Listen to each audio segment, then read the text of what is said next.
Hola, buenas noches, espero que se encuentren muy bien. Soy Andrei García, bienvenidos a Entrevista con los Grandes. Hoy es 6 de agosto de 2023, son las 7 de la noche aquí en México, las 8 de la noche en Perú, y estamos transmitiendo completamente en vivo desde el Estado de México. Hoy nos vamos a enlazar a la hermana República de Perú, rodeada este país por Ecuador, Brasil, Bolivia y Chile, si no mal recuerdo. Antes de entrar en materia, me gustaría comentarles que Entrevista con los Grandes es un programa, ustedes lo saben, que se transmite por Facebook, después en otras redes sociales a partir de mañana. Hoy vamos en vivo, como lo he dicho, y tiene la finalidad de difundir actividades, eventos académicos, talleres, congresos, encuentros, libros, artículos, diplomados, etcétera. Todo esto encaminado a promover el crecimiento personal y la reflexión en temas de interés. Entrevista con los Grandes es un espacio plural, democrático, donde caben todas las voces, todas las miradas, todos los enfoques, todas las formas de pensamiento. Es un lugar de encuentro, digo yo. Y en esta ocasión abordaremos el tema el narcisismo y sus infiernos. Y ya vieron a mi invitada, pero antes de presentárselas, déjenme comentarles que he sabido que algunas personas que tienen sus negocios, sus restaurantes, suelen sintonizar Entrevista con los Grandes, y eso se los agradezco mucho porque nos permiten acompañarnos y acompañarles mientras comentamos estos temas de interés. También quiero pedirle al auditorio que compartan en sus muros de Facebook esta transmisión para que lleguemos a más personas y podamos tejer entre todos esta charla. Así que inviten a sus amistades, a sus familiares y díganles que ya comenzó Entrevista con los Grandes. Bueno, pues para ello hoy me acompaña Fabiola Beckman, psicóloga. Permítanme presentarles y platicarles un poquito quién es ella antes de darle la palabra. Fabiola Beckman es licenciada en psicología por la Universidad Ricardo Palma en Perú. Tiene un diplomado de especialización en terapia de pareja y familia con mención en consejería humanista existencial.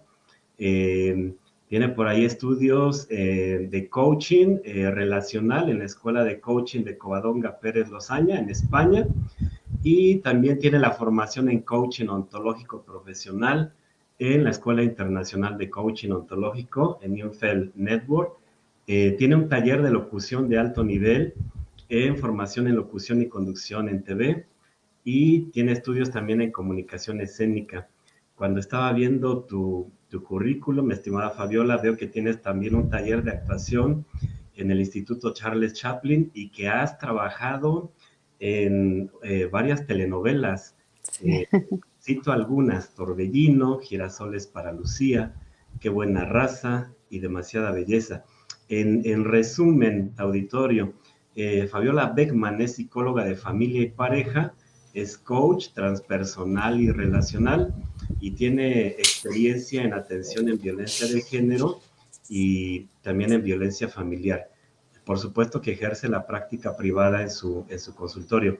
Estimada Fabiola, gracias por aceptar platicar con nosotros esta tarde noche y bienvenida a Entrevista con los Grandes. Muy buenas noches, André. Muy buenas noches a todos. Muchas gracias por la invitación. Encantada de compartir este espacio con ustedes y poder dar a conocer también este tema tan importante que hoy en día se ha vuelto tan común y que es necesario aclarar ciertas cositas para que el público pueda saber realmente de qué se trata un trastorno narcisista. Justo como te lo estaba comentando en interno, es una palabra en la cual se ha vuelto muy, digamos, prostituida en cierta forma porque Manoseada. todo el mundo es narcisista, o Ah, sea, es así. Y yo recuerdo que hace poco yo colgué un video sobre las relaciones de los narcisistas y un montón de gente me escribía, pero todos somos narcisistas. Y la verdad es que no, o sea, mucha gente confunde el egocentrismo con el narcisismo, tener rasgos ok. narcisistas, gente confunde, ¿no? Que de repente una persona tiene autoestima muy alto, una persona que es segura de sí misma, dice, no, este es un narcisista, y no es así, ¿no? Porque el narcisismo en sí es diagnosticado una vez que esos rasgos son muy marcados y eso en cierta forma también perjudica en nuestras relaciones interpersonales, afecta de cierta forma en nuestras relaciones con nuestro entorno, ¿no? Y justo, mira, ya te adelantaste porque suelo comenzar la charla haciendo preguntas hasta básicas como de Villamelón, es decir, como si no supiera nada y seguramente no sé muchísimas cosas. Pero la primer pregunta como para ir introduciendo el tema, el narcisismo y sus infiernos público, vamos a decir cosas fuertes, así es que preparen libreta, preparen bolígrafo, preparen el celular y su blog de notas, porque vamos a estar diciendo cosas fuertes en el sentido que ya nos comentaba Fabiola Beckman, y empezaría con la primer pregunta básica, estimada Fabiola, ¿qué es el narcisismo? Bueno, el narcisismo es aquella persona, es un trastorno de personalidad, como todos saben, y las características de la personalidad del narcisista vendría a ser el amor excesivo y desmedido hacia uno mismo, la preocupación extrema por la apariencia física, el éxito personal, por tener la admiración de las demás personas, tiene un patrón persistente de grandiosidad, ¿no? Una necesidad de admiración constante. Las personas narcisistas tienen una falta de empatía hacia los demás, una visión exagerada de sí mismos y buscan constantemente la validación y alabanza de las demás personas, menospreciando así o ignorando las necesidades y sentimientos de las demás personas. Son personas sumamente egoístas. Bueno, también hay que recalcar que el narcisismo se diferencia también, se manifiestan de diferentes maneras y de diferentes grados. Hay narcisistas que son súper y ya tienen un grado bien, ¿no? Bien fuerte, y hay unos que son de menos grado, ¿no? Que puedan afectar Ahora, a nuestro entorno. decíamos antes de entrar al aire, todos tenemos algo de narcisistas, pero el trastorno es otra cosa. Es completamente diferente, ¿no? Porque una cosa es tener el autoestima alto, es ser seguro de sí mismo, es una persona que tiene amor propio, que se preocupa por su apariencia física, por su intelecto. Y otra cosa muy diferente es tener un trastorno, ¿no? Porque un trastorno tiene que ser diagnosticado por un profesional. Además, también hay que recalcar que la mayoría de narcisistas no son conscientes de que lo son. Claro, claro. Entonces, solamente si son diagnosticados, si buscan ayuda, porque normalmente buscan ayuda cuando su relación, las relaciones interpersonales de estos narcisistas se está volviendo algo ya difícil para ellos y ellos les afecta en cierta forma, ¿no? Entonces, cuando deciden buscar ayuda y son conscientes de que tienen algún problema, es cuando se puede diagnosticar un trastorno narcisista. Normalmente no es algo normal que un narcisista busque ayuda, ¿no? Normalmente van por presión de alguien, de la familia o algo así, o porque realmente ya no están pudiendo vivir su vida de una forma normal. Ahora, fíjate, Fabiola, es muy probable que si alguna persona que tuviera el trastorno de personalidad narcisista nos está viendo, hasta va a descalificar lo que hablemos de aquí en adelante en la siguiente hora. Justo por eso vamos a ir como deshojando la margarita, digo yo, en algún momento. Fíjense, auditorio, como nos comentaba Fabiola Beckman, los narcisistas no se aman a sí mismos y mucho menos a los demás. Voy a estar hablando, acompañando esta charla aquí con Fabiola Beckman a partir un poquito como de la teoría psicoanalítica desde lo que propone Alexander Lowen en su libro El narcisismo, enfermedad de nuestro tiempo. Igual la mirada de Fabiola, por supuesto, seguramente más especializada. Entonces, dicho esto, comentar que una persona con ese trastorno es alguien que no puede aceptar su verdadera personalidad y en su lugar construyen una máscara permanente que esconde su carencia de sensibilidad emocional, su incapacidad para sentir, pues ahogan sus sentimientos. A ellos, a este tipo de personas les preocupa más su apariencia que sus sentimientos. Y entonces la vida les parece vacía y falta de significado. por lo cual suelen vivir en un estado de perpetua desolación. Suelen ser personas muy propensas a vivir depresión en algún momento de la vida. Y Así es. entonces, estimada Fabiola, déjame hacer una pausa. Es tradición aquí en la entrevista con los grandes, te decía cuando te invité, que hacemos la charla invitando al público.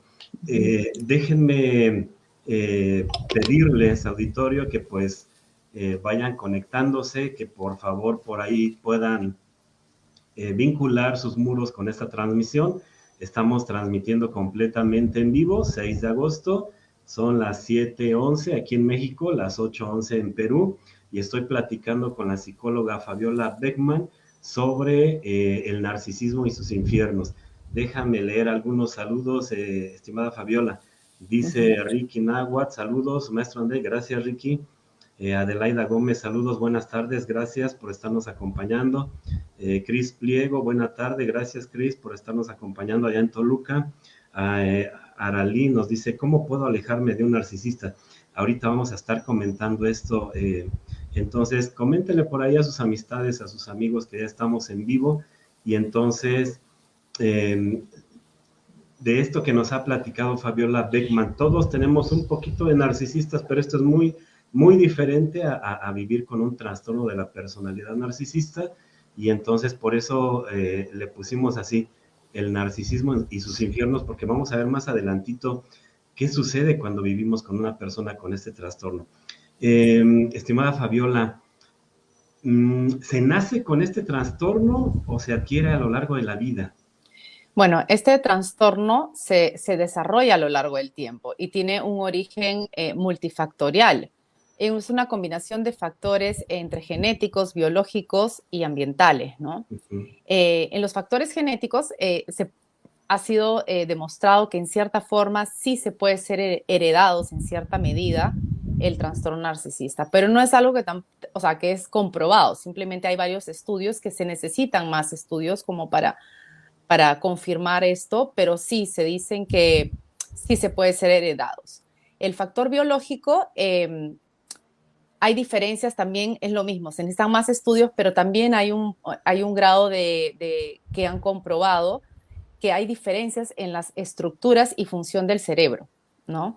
Eso también puede ser una razón que la persona tenga la personalidad narcisista.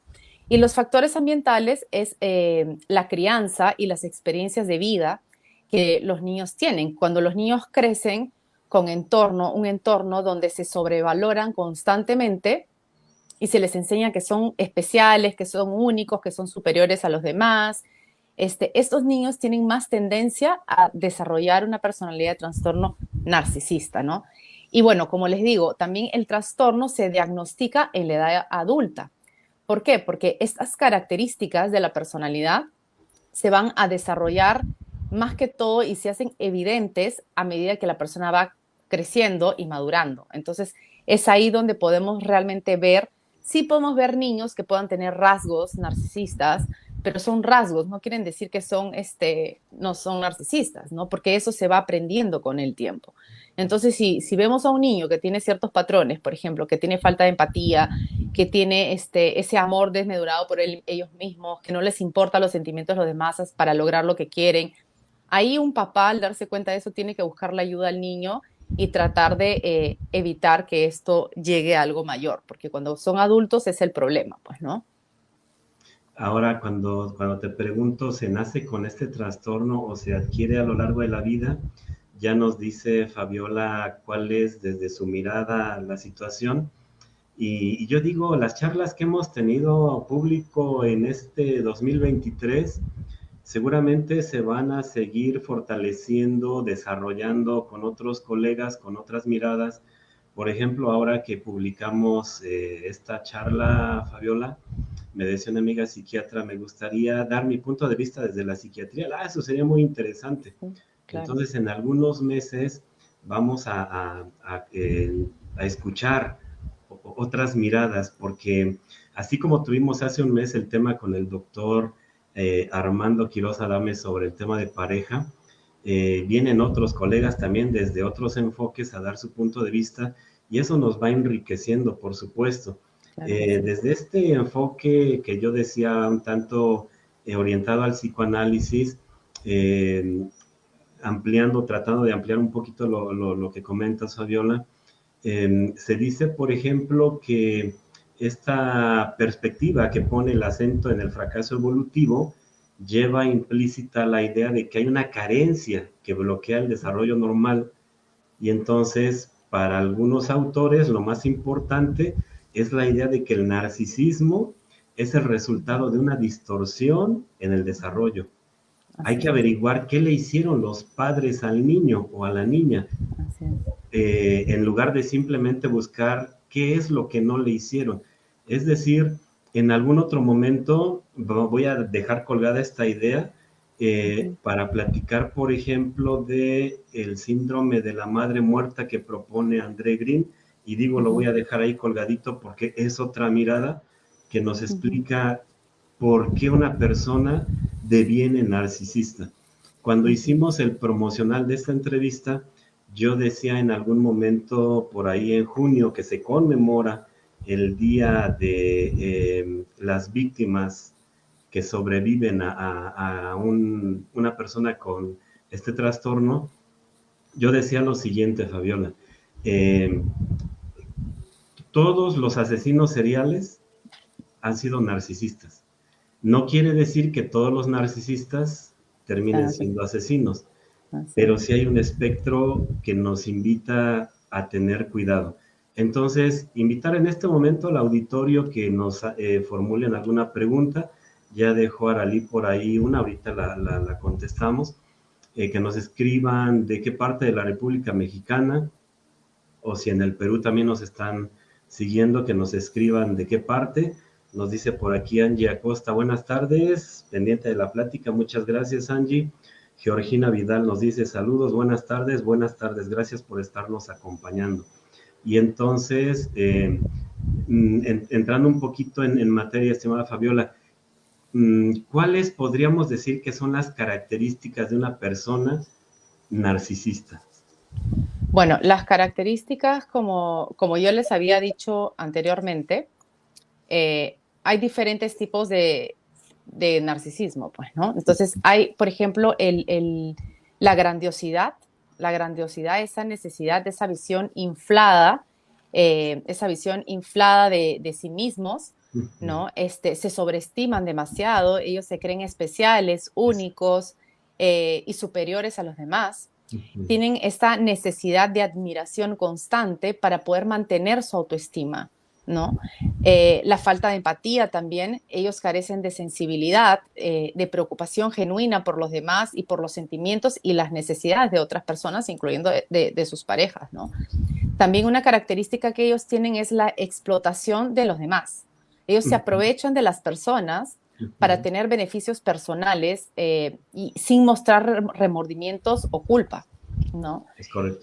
También hay otra característica que los marcan bastante, que es la envidia o la rivalidad, porque cuando ellos se sienten amenazados por el éxito de otras personas, se vuelven más competitivos, ¿no? Y más que todo con las personas que ellos ven que son una amenaza para su superioridad.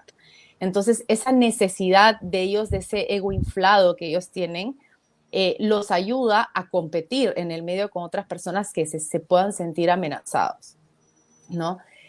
También tenemos la fantasía, que esto va en conjunto, la fantasía del éxito ilimitado, ¿no? Esas fantasías exageradas sobre el éxito que ellos tienen, sobre el poder, sobre su belleza, sobre su inteligencia y de sus futuros logros, ¿no? Eso es básico entre ellos. También la sensibilidad a la crítica, son extremadamente sensibles a las críticas y ellos pueden reaccionar con rabia, Sí. desprecio o humillación cuando se sienten heridos, atacados o menospreciados por los demás, ¿no? Luego también tienen relaciones interpersonales problemáticas, Mucho. tienen dificultades para poder mantener relaciones saludables, relaciones equilibradas, ya que ellos tienden a dominar y explotar y menospreciar a los demás con las interacciones. O sea, son personas demasiado posesivas, quieren tener el control todo el tiempo, ¿no? Y la falta de autocrítica también, o sea, la falta de autocrítica, que ellos no reconocen sus errores o sus defectos y siempre están culpando a los demás de sus problemas y fracasos. Eso es algo así. Y bueno, y el encanto superficial, que ellos son personas encantadoras y atractivos superficialmente, ya que eso les va a permitir a ellos a ganarse la confianza y la admiración de las personas. Es Esa es correcto. básicamente. Sí, intentando ampliar un poquito esto, porque les digo, es un tema que debería ser hasta de preocupación para los demás, polémico, porque a lo mejor en lo que estamos aquí charlando con la psicóloga Fabiola Beckman de Perú, eh, algunas de ustedes a lo mejor hasta se están preguntando, ¿chin? ¿No seré narcisista? Y Y bueno, muchos preguntan, ¿ah? Yo a raíz sí, del video que puse, me pusieron, creo que yo soy narcisista, ¿cómo hago para cambiar? ah, Ayúdame, o sea, ¿no? sí, y entonces por eso hace ratito les decía, tráiganse su libreta, su bolígrafo o su blog de notas ahí en el celular, porque vamos a estar mencionando algunas características de personas que tienen trastorno de personalidad narcisista. Ya decía la psicóloga Fabiola Beckman, todos tenemos algo de narcisistas que tiene que ver con el cuidado de mi imagen, con la preocupación de mi cuerpo y mi Pero eso no es salud. narcisista, eso vendría a ser ego, o sea, rasgos que una persona no quiere decir que sea narcisista, ¿no? O sea, Claro, claro, el autoestima alto yo no lo veo como algo malo, por el contrario, perfecto. ¿no? Incluso tiene, ahorita que lo mencionas, este concepto del ego, entendiéndolo como la conciencia. Mi salud me preocupa, mi cuerpo me preocupa, como a mis horas, descanso, hago ejercicio, tengo relaciones lo más saludable posible. Entiendo que para que haya una buena relación con el otro, pues como dicen en Argentina, para bailar un tango se necesitan dos.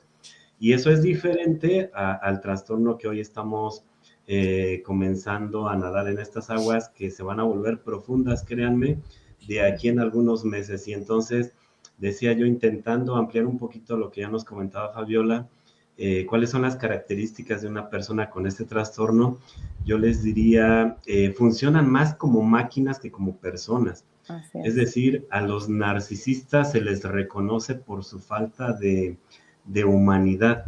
Y entonces, lo tengo que decir público, hay algo de locura en una persona con este trastorno porque no conecta con la realidad de su propio ser, con su propio yo. Y mucha gente confunde, ¿sabes qué? La psicopatía con el narcisismo. Ah, Y yo he visto, porque, bueno, la psicopatía sí viene acompañado de un grado de narcisismo muy alto, ¿no? Porque los claro, claro. psicópatas normalmente no les importa, tienen una carencia de falta de empatía total y solo les importa a ellos mismos, ¿no? Que Eh, y, de hecho es una pregunta que tengo más adelantito del espectro este narcisista, uh-huh, ahorita lo comentamos. Y entonces, ampliando un poquito esto que decías, miren, personas con este trastorno, ya nos decía Fabiola, se sienten que son especiales, se ven a sí mismos como, y lo han dicho, me consta, me lo han dicho, se sienten a sí mismos o a sí mismas como enviados de Dios, como pequeños dioses sí, incluso. Los demás somos gente común y corriente para ellos y para ellas. sí. Cuando hablo de personas, incluyan ahí este auditorio, hombres y mujeres. Antes se decía más o menos que el trastorno, el porcentaje era 70-30. Las investigaciones de hace algunos años a la fecha dicen que no. Las cosas ya están más o menos a la par. Entonces, seguro que nos vamos a encontrar en algún momento de la vida con personas, hombres y mujeres con este trastorno. Miren, su mente funciona como un ordenador, es decir, suelen ser muy analíticos. Ya nos decía Fabiola, su rostro es una máscara, esto es importante.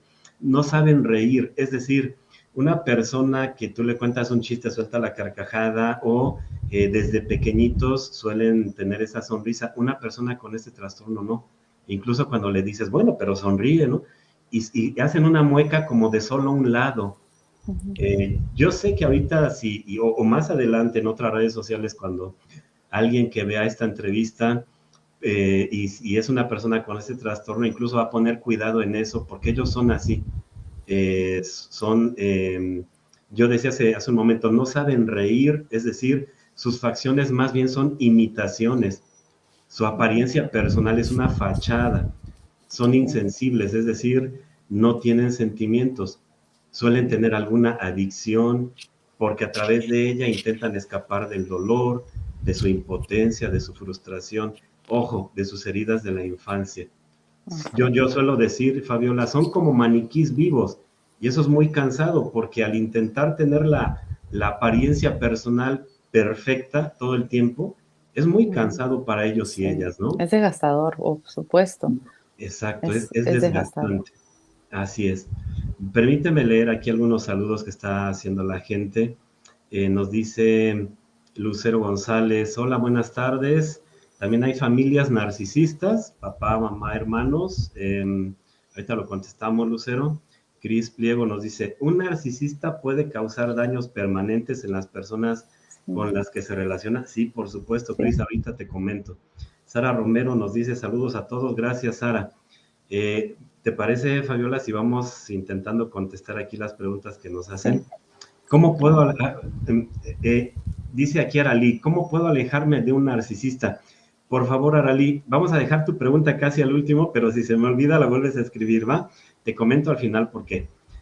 Nos dice aquí Lucero, también hay familias completas narcisistas. Mm. ¿Cómo ves, Fabiola? Bueno, sí, o sea, un ambiente, una familia, puede haber padres, madres narcisistas, puede crear un ambiente familiar disfuncional en los Claro. niños primero, ¿no? Ujú. Y lleno de desafíos también para los hijos o los miembros de la familia. Pero también hay consecuencias que puede afectar la vida de los integrantes de la familia, como la falta de atención emocional, por ejemplo, ¿no? Cuando el niño puede sentirse ignorado, desatendido y no valorado emocionalmente, Ujú. teniendo uno de los padres narcisistas. La baja autoestima también, ¿no? Normalmente los padres narcisistas critican constantemente a los hijos, lo que puede llevar a que ellos internalicen un sentido negativo de sí mismos, ¿no? O sea, les baja la autoestima. También les promueve las dificultades en el establecimiento de los límites que se le pone a los niños. Ellos tratan a los niños como una extensión de ellos mismos, Ujú. ¿no? No respetan los límites y las necesidades individuales de cada niño. Los niños pueden tener y desarrollar dificultades en aprender límites saludables para relaciones futuras con otras personas. También la dependencia emocional suele causar una dependencia emocional, porque al no recibir la atención y el amor incondicional de los padres, este niño puede desarrollar una dependencia emocional hacia el progenitor narcisista por la necesidad de tener aprobación y afecto, ¿no? La dificultad en las relaciones interpersonales también puede tener problema para confiar en las demás personas, desarrollar relaciones equilibradas y también satisfactorias y Sí, establecer límites adecuados en sus relaciones en la vida adulta. Esto es bien marcado, ¿no? Normalmente. Luego también los niños suelen desarrollar el sentimiento de culpa o vergüenza, porque los padres narcisistas siempre culpan a los niños por sus fracasos y proyectan en ellos sus defectos, ujú. en la cual el niño puede sentirse culpable o avergonzado sin ninguna razón constantemente, ¿no? Y eso también va a proyectar en su vida en el colegio, siempre va a estar pidiendo perdón por todo, se va a sentir avergonzado por todo y también viene acompañado de la baja autoestima, ¿no? Y a la final, la ansiedad y depresión. Esto puede causar una ansiedad y depresión en el niño debido a la constante invalidación emocional y la falta de apoyo emocional por parte de sus padres. Pero también hay que tener en cuenta que no todos los niños, hijos de narcisistas, suelen desarrollar este tipo de conductas. Claro, igual. Normalmente hay niños que pueden tener apoyo por parte de familiares, pueden tener apoyo por parte de psicólogos, de otras personas cercanas, y ellos pueden desarrollar y tener herramientas para no caer en eso. Entonces, no vamos a generalizar y decir que todos los niños, hijos de narcisistas, van a tener este tipo de complicaciones. Sí, tienen más tendencia a hacerlo, ¿no?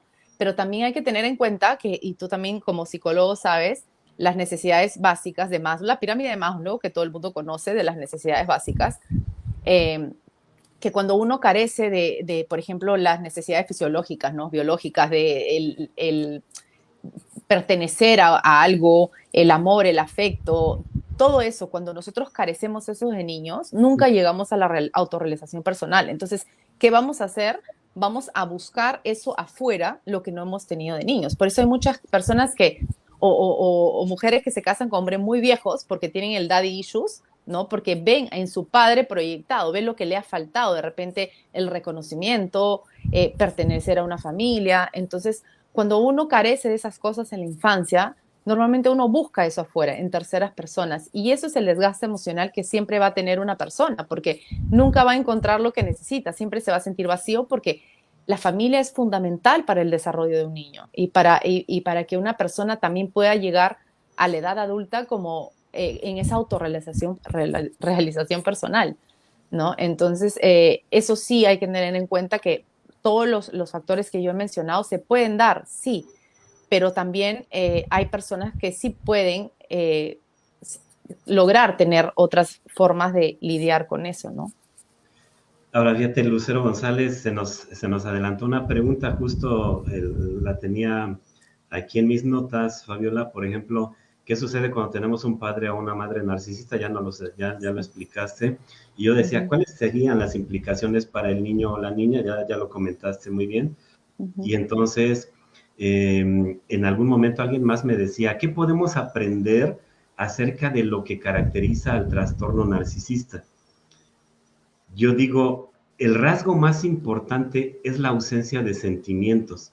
Uh -huh. Y en La falta de ocasiones, empatía. la falta de empatía, eso es muy delicado, porque su actitud entonces raya hasta en lo diabólico. Miren, cuando nosotros decimos, estas personas suelen ser arrogantes, se creen superpoderosos, y aquí voy a intentar jalar la pregunta que nos hace Cristina Pliego, la voy a volver a leer. ¿Puede causar daños permanentes en las personas con las que se relaciona? Por supuesto. Sí, claro que sí. Te pongo un ejemplo, estimada Cris.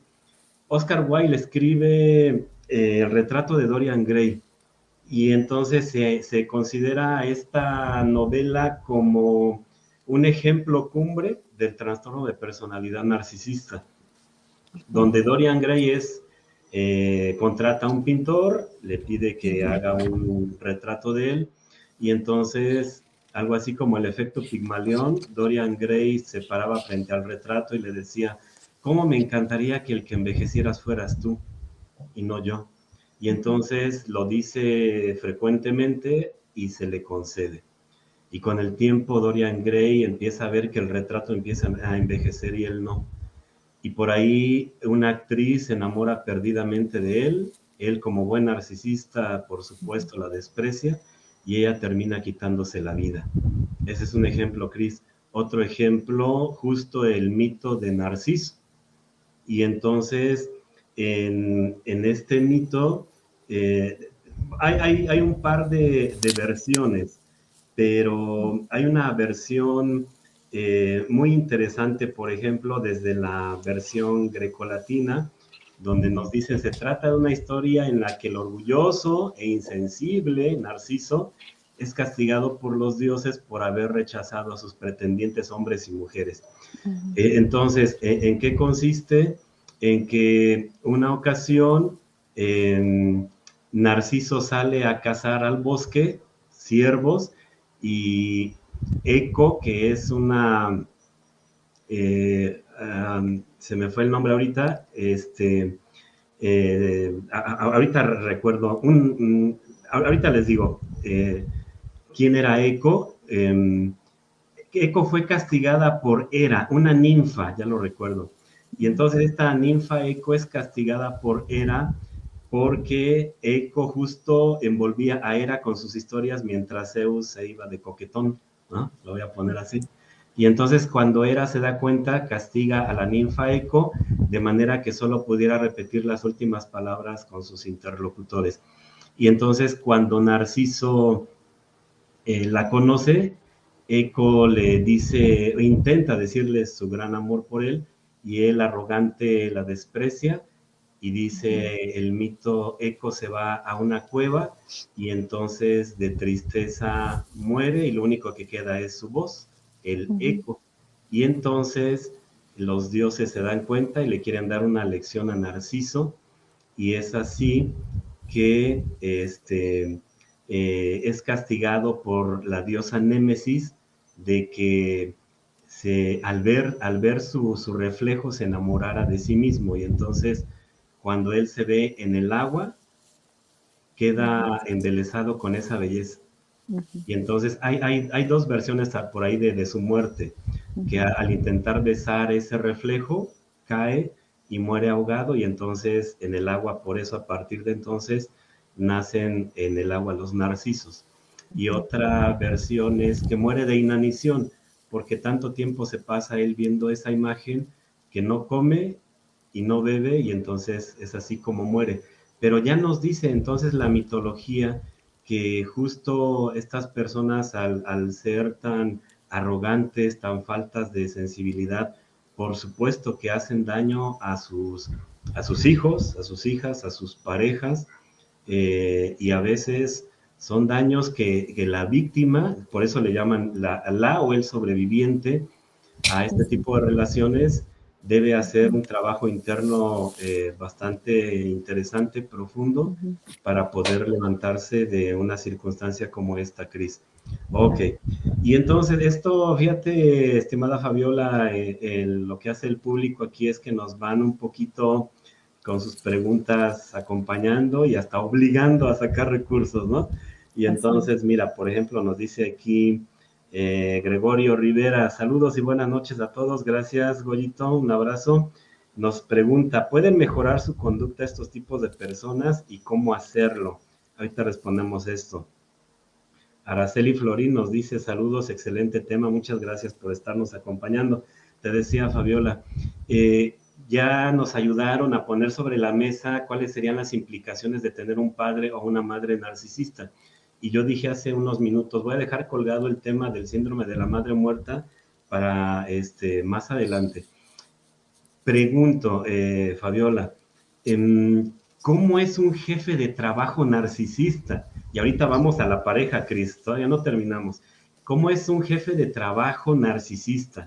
Esto es durísimo también porque los hay. Sí, sí, claro, por supuesto que hay. Y no solamente, o sea, cuando tú te rodeas en sí con alguien narcisista, es desgastante porque eso afecta tus propias capacidades mentales también, porque la otra persona siempre te va, como el gaslighting, como digo, ¿no? O sea, siempre va a tratar de dudar de tu propia cordura, de que tú seas una persona valiosa, siempre él es encima de todo. Normalmente las personas o los jefes que son narcisistas son personas que tratan mal a las personas que trabajan, no los humillan todo el tiempo y hacen en cierta forma esclavos a las demás personas. Entonces, eso es desgastante porque afecta no solamente el desempeño laboral de una persona, sino también sus relaciones con el entorno. Se vuelve completamente tóxico. Yo hace poco escuché el caso de una chica joven que se suicidó hace unos días, creo que en México, no sé en dónde exactamente, que se suicidó por tener problemas en el trabajo, porque era maltratada por su jefe, digamos, ¿no? Entonces, para llegar al punto de hacer algo así, es porque realmente esa persona que le hacía, la trataba mal, era una persona narcisista y mala, ¿no? Porque imagínate, normalmente un jefe tiene que apoyar a las personas que trabajan para ellos, tienen el liderazgo, ¿no? O sea, Liderar parte del para que crezca, liderazgo claro. es tratar de motivar a tus trabajadores para Claro, que tú puedas claro. desempeñarte de una manera correcta dentro del trabajo. Sí. Y cuando yo siempre digo, ¿no? Cuando tú te rodeas de narcisistas, y no importa, no sea de trabajo, familia, lo que sea, sal en cuanto puedas ahí, porque los narcisistas Es correcto. destruyen vidas y te tiran abajo, el autoestima te lo destruyen, Te ¿no? pisotean. Mira, dame un minutito, estimada Fabiola. Nos dice Cris Pliego, o estás acostumbrado al comportamiento de estas personas, hasta en la familia, y no lo identificas, claro, lo normalizas y quedas atrapado. Es correcto, Cris. Entonces, ¿Se puede caer en una adicción al narcisista? Sí, porque mira, Cris, por ejemplo, público, gente que nos acompaña, eh, la pinza se cierra cuando el narcisista se encuentra una persona con una baja autoestima. sí. Y entonces la moldea, la despedaza, la eleva, la deja caer. Es un infierno, es vivir en la montaña rusa emocional. Así, y no solo, déjame agregar algo también, Sí, que cuando hay, por ejemplo, tú te acostumbras o normalizas un comportamiento narcisista, cuando esta persona tenga parejas o se rodea con gente, normalmente va a conocer ese tipo de personas cuando conoce, lo va a normalizar porque va a creer que es algo normal. correcto. Entonces, no, va a creer que no, él no está mal, o sea, es así porque es lo que yo aprendí, es lo que yo viví. Y ese es el problema de normalizar un trastorno narcisista, Ujú. porque te vuelves adicto, como dices, te vuelves adicto a eso y normalizas algo que no debe ser normalizado. Es correcto. El jefe narcisista es un gran tema. Ahorita lo extendemos un poco más, Cris. Aleli Torres Espinosa nos dice, ¿un narcisista goza de rechazar? Claro, de hecho es especialista en eso.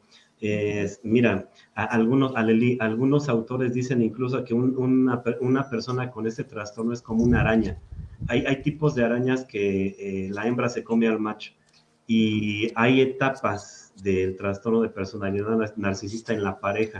Quizás las abordamos en otro tema, en otro momento, pero sí, por supuesto, primero el narcisista hace todo lo posible por engancharnos y después por una devaluación que nos deja como piltrafas emocionales. Es un infierno vivir como con una pareja con estas características. Dice Aleli, ¿un narcisista tiende a ser violento con su pareja? Por supuesto que sí. En lo físico, más en lo emocional. Emocional, El lenguaje psicológico. que utiliza el narcisista es devaluador, es humillante, te hace pedazos. Decimos nosotros, si te violenta físicamente, no solo violenta el cuerpo, también te quiebra el espíritu. Sí. De ese Además, el narcisismo también tiene tres fases, ¿no? La idealización, devaluación y descarte. Esas son para mí las tres fundamentales, porque primero te idealizan, se venden como una persona perfecta, te bombardean de amor, tú te involucras en esa relación, ¿no? Y luego te empiezan, una vez que tú estás deslumbrado por ese narcisista, ellos empiezan a devaluarte. Y una vez que te empieces a devaluar y que tú dudes de tu propio valor, y tú estás enganchado en esa dependencia emocional, ellos te descartan como si fueras un objeto. Es Es así. correcto. Ahorita vamos a ahondar más en la siguiente pregunta. Dice Aleli, eh, en el noviazgo o pareja, ¿cómo se comportan? Ya nos adelantaba un poquito Fabiola Beckman. Es decir, no te bajan la estrella, Fabiola, ni la luna, te bajan el firmamento, te bajan el Así es. universo completo en el Bueno, noviazgo, así es. pero Y después viene el infierno. claro, porque una experiencia con una pareja narcisista, que justo es una de las preguntas, ¿no? Eh, una experiencia es una experiencia emocionalmente agotadora y dañina, porque en una relación con una pareja normalmente hay mucha manipulación y mucho control. Ellos buscan controlar y dominar a la pareja, ¿no? Para que las necesidades del narcisista sean satisfechas, incluso ellos a expensas de la otra persona, no les importa absolutamente nada. La Fíjate falta de que empatía, que también hemos hablado, ¿no? sí, Ellos minimizan, desestiman los sentimientos de su pareja, lo que va a generar en la víctima una sensación de desprecio y aislamiento social, ¿no? El fíjate, autoestima también, ¿no? sí, sí, claro, hacen pedazos el amor propio, ¿eh? Así Cómo lo es. están orientando ya hacia el tema de pareja, pero aguántenos tantito. Estábamos con esta parte, ¿qué pasa? ¿Cuáles son las características de un jefe con este trastorno? ¿Cómo sería? Porque además, ¿saben? Una persona con este trastorno, por supuesto que se ha adaptado a nuestra sociedad, no así una persona con esquizofrenia que ya tiene una desconexión con la realidad. Un narcisista sí, pero además Uh va -huh, aprendiendo y va afinando la técnica, ¿eh? uh -huh. Para utilizarnos. Ahorita lo Bueno, extendemos. el tema del jefe que me dices es las características son las mismas que yo mencioné cuando hablé la característica de una persona narcisista, lo de grandiosidad, el sentimiento de grandiosidad, la necesidad de admiración, la explotación hacia las demás personas, ¿no? La falta de empatía. Eso es la misma característica de un jefe, es lo mismo de lo que he mencionado hace un rato, ¿no? Va para todas las personas narcisistas. Pero en este caso del jefe, esto básicamente se va a pronunciar más en la característica de explotación de los demás, porque suelen explotar a otras personas. Claro, claro. ¿No? Pisotearlos, Fabiola. Así es. Ahora fíjate, intentando ahondar un poco más, y aquí tengo varios colegas que son jefes buenas posiciones, pero quiero aclarar esto. Miren, el afán de poder y control es característico de todos los individuos narcisistas. Voy a aclarar esto para que no se enojen mis cuates. No todo narcisista consigue poder, ni toda persona que tiene poder es narcisista, pero Así la es. necesidad de poder es parte del trastorno narcisista. Ahora, por ejemplo, si ahondamos en analizar un poquito cómo sería un jefe o una jefa narcisista, desde esta mirada un poquito desde el psicoanálisis, se suele decir que el poder se le sube a la cabeza, se hincha el ego y se vuelve narcisista la gente, ojo, pero el narcisismo no se desarrolla de esta forma, crece a partir de la negación de los sentimientos y de la pérdida del yo y de la proyección de una imagen para compensar la pérdida que tuvo en la infancia, sobre todo. Y entonces, ¿cómo es un jefe? Bueno, el poder otorga un estatus. Y entonces cuando una persona con este trastorno llega a ser jefe, bueno, son estas personas que se caracterizan por ser hitlerianas incluso, ¿no? Maltratan mucho a su personal, más allá de apoyar y que todos salgan como un equipo para fortalecer la empresa o la institución, no le importa pasar por encima de quien sea, hasta de su familia si trabaja con ellos, por brillar él. El poder es una forma de compensar, se dice incluso, la falta de potencia sexual. ¿Eh? El poder es un antídoto para los sentimientos de inadecuación y de insensibilidad, tanto en el plano personal como en el sexual. Y entonces vemos jefes muy autoritarios que se basan o se respaldan en el documento que los ampara como jefes y entonces con esto pasan por encima de los demás. Yo decía hace ratito, desde esta mirada un poco psicoanalítica, desde Alexander Lowen, él nos dice, el grado de narcisismo es inversamente proporcional a la potencia sexual, eso es fuerte. Ajá. Y entonces hay un asunto aquí de imagen también, porque el éxito lo quieren para ellos, el reconocimiento lo quieren para ellos. Y entonces, fíjense bien, cuando el poder es mucho, es fácil acabar paranoico. ¿Por qué? Ya lo dice un refrán que recoge la sabiduría popular. No puede descansar la cabeza que corona ha de llevar. Y entonces una persona con este trastorno cree que todo mundo lo quiere derrocar o cree que todo mundo habla mal de él o de ella. Y entonces ve Tienen a las complejos. personas con las que trabaja, complejos, sí, y ve a las personas con las que trabaja, no como compañeros, sino como potenciales enemigos, a los que hay que debilitar y si puede destruir. Entonces, eso lo Y si hace alguno es muy pesado. lo ven como una competencia, es peor.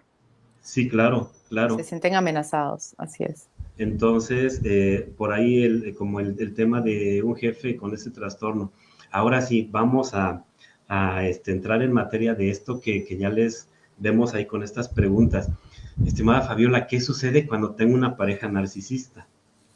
Bueno, como yo les estaba mencionando justo ahora, que me cortaron porque estaba en eso, la relación es extremadamente, bueno, emocionalmente agotadora y dañina, pues, ¿no? Le estaba contando. Y tiene, tiene un grado de manipulación y control hacia la pareja, porque ellos buscan controlar y dominar a las personas, ¿no? Incluso a costas de otras personas. Luego tienen bueno, la falta de empatía hacen que ellos minimicen y ellos desprecien los sentimientos de la pareja, lo que va a generar en la víctima una sensación y un sentimiento de desprecio, de aislamiento social, autoestima dañada también, porque critica y menosprecia tanto a la pareja que ellos se sienten inadecuados y que no tienen valor alguno, ¿no? Eso es bien, bien marcado. Bueno, ahí justo lo que hemos hablado sobre la idealización y devaluación, ¿no? Inicialmente, la pareja de la víctima se siente idealizada por la persona, por el narcisista, porque es tratada con gran amor, como el afecto y admiración, adoración. Eso es lo que yo me refiero con el bombardeo de amor inicial, ¿no? Sin embargo, en la fase de la devaluación, el narcisista siempre tiende a criticar y a menospreciar a la pareja, creando, como dijiste, una montaña rusa de emociones, ¿no? También va a generar en la pareja la dependencia emocional, ¿no? Porque la pareja se va a sentir tan atrapada en esta relación debido a la dependencia emocional y, y busca la necesidad de buscar la aprobación y el afecto del narcisista, ¿no? El aislamiento social también esto es bien marcado porque en la mayoría de las parejas de narcisistas, los narcisistas suelen aislar a la pareja de sus amigos, de sus Sí, familiares, lo quieren solo para ellos, buscan tener el control todo el tiempo sobre posesivo. su vida y sobre sus relaciones, ¿no? Y también la sensación de caminar como si estuvieras en cáscaras de huevos, ¿no? ¿Por qué? ¿A qué me refiero a esto? Cuando la pareja se siente constantemente preocupada por no despertar la ira y el descontento del narcisista. Entonces, lo que genera en la pareja, en la víctima, una sensación de ansiedad generalizada y un estrés en sí en la relación, ¿no? Y el desgaste emocional, que bueno, terminamos a hablar, el desgaste emocional, eso es debido a las constantes exigencias de la persona del narcisista por la falta de apoyo emocional y la sensación de nunca ser suficiente para él. Porque haga lo que haga, él siempre, O para siempre ella. va a sentir que no es suficiente, ¿no? Eso es lo que implica tener una pareja narcisista. Y la verdad, hay que ser muy valiente para salir de una relación narcisista y empezar a reconocer y trabajar en el amor propio, ¿no? Si al darte cuenta que estás en una relación con un narcisista, que primero te bombardea de amor, luego te devalúa, te hace creer que tú no vales nada, que tú eres una persona sin valor alguno o te está criticando constantemente, te aísla de tu familia, de tus amigos.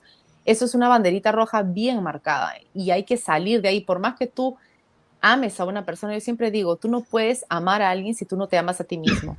El amor propio es fundamental en todos estos casos y trabajar en el amor propio es fundamental. Y un acto de amor muy grande hacia ti mismo es salir de tu zona de confort donde tú no estás bien ahí, ¿no? Por más que tú no quieras salir de ahí, es necesario hacerlo por nuestra salud mental, porque hay personas que no saben cómo salir y pasan estas cosas que se terminan suicidando, Así es. ¿no? Como esta chica que decía yo de Dorian Gray y Echo, que de alguna manera lo hacen. Dame un minutito, estimada Fabiola. Tamis Calvo nos dice, excelente noche, el narcisista siempre culpa a los demás y Sí. jamás aceptará sus actitudes. Claro, miren, intentando eh, ahondar un poquito, extender un poquito lo que nos comentaba la psicóloga Fabiola Beckman. Uh-huh. ¿Qué sucede cuando tengo una pareja narcisista? Le preguntaba yo. Son personas, ya decía ella, sin empatía y esto es muy delicado porque si tú tienes un problema, a ellos no les interesa, o a ellas, Sí.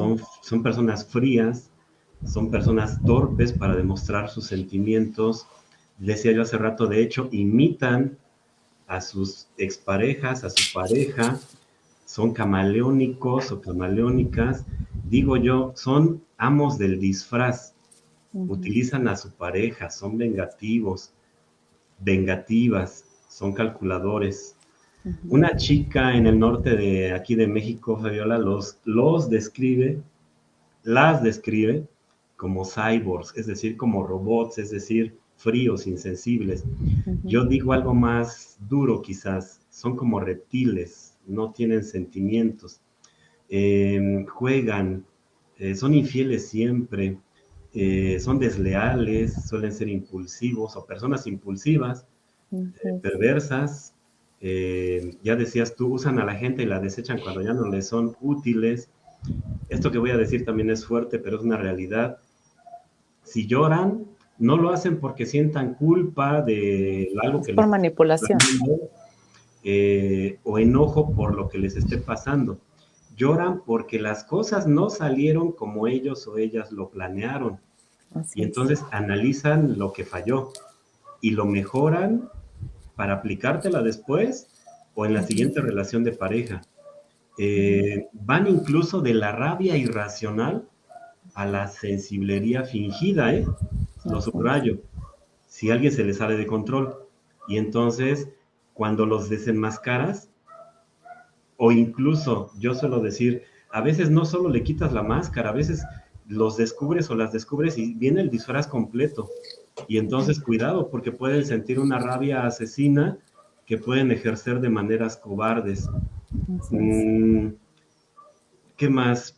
Suelen ser impostores, es decir, falsifican su lugar de nacimiento.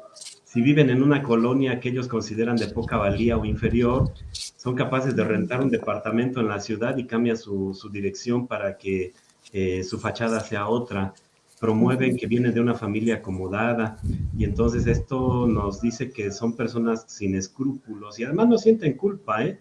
Son sarcásticos, Así es. descalifican constantemente a la pareja, son personas rígidas. ¿Sabes también por qué los descubres? Porque no tienen un sentido del humor natural, imitan, su rostro es acartonado. Y Así es. entonces, miren, para quienes preguntaban, después de un truene o ruptura amorosa, o incluso antes, en días ya están con otra persona. No Así es. soportan la soledad porque viven en un inmenso vacío existencial.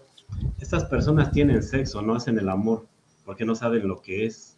Y yo digo, saltan de una cama a otra. No Como permiten, piojos. Como piojos.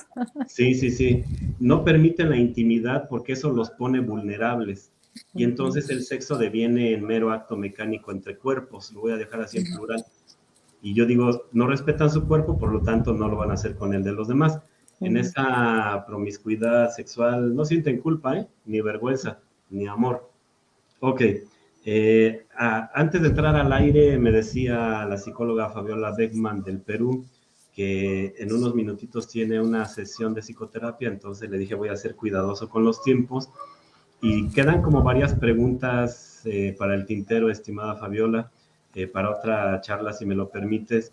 Y Claro. entonces, mira, querido público, en esta segunda temporada de Entrevista con los Grandes tenemos esta sección a la que he llamado Conociendo tu alma. Si me permites, Fabiola, te voy a hacer algunas preguntas y te pido que no las pienses tanto y respondas de bote pronto, ¿va? Ok. Y entonces yo te preguntaría, ¿disfrutas más la vida sola o con pareja? Oh my God. Lo que pasa es que yo disfruto la vida tanto sola como en pareja. O sea, yo no necesito estar con una pareja para disfrutar la vida. Si tengo mi pareja, la disfruto 100% y doy 100% de mí Ok, para ser mi mejor versión. Pero tampoco me muero si me quedo sola porque me encanta y amo mi propia compañía. Estoy en paz con lo que soy. Entonces, no es que prefiera o no, yo me adapto a lo que hay y lo que tengo en ese momento, ¿no? ok. Pero yo disfruto de los dos. Oye, ¿tu mayor temor? Mi mayor temor, que algo le pase a mi hija. Ok. ¿Tu mayor logro? Haberme graduado. Esta Ser pregunta, mamá. esta pregunta lleva candela. ¿Hubo alguna ruptura de pareja, alguna expareja tuya o de algún familiar que te llevó a especializarte en este tema? Sí, por supuesto. Ok. Claro que Eh, sí, porque en base a nuestras experiencias, uno quiere poder salir a mejorar por sus propios medios y uno busca la forma. Yo busqué constantemente psicólogos y nunca encontré un psicólogo que realmente me ayudara. Es más, yo no creía en los psicólogos como psicóloga. Entonces yo dije, yo voy a estudiar psicología porque yo voy a ser la psicóloga que yo siempre quise tener. qué Y padre. yo voy a ayudar en base a, no solamente a mis experiencias, porque yo creo que la mayor escuela no es la universidad, son nuestras propias experiencias que nos permiten ayudar a las otras personas también, ¿no?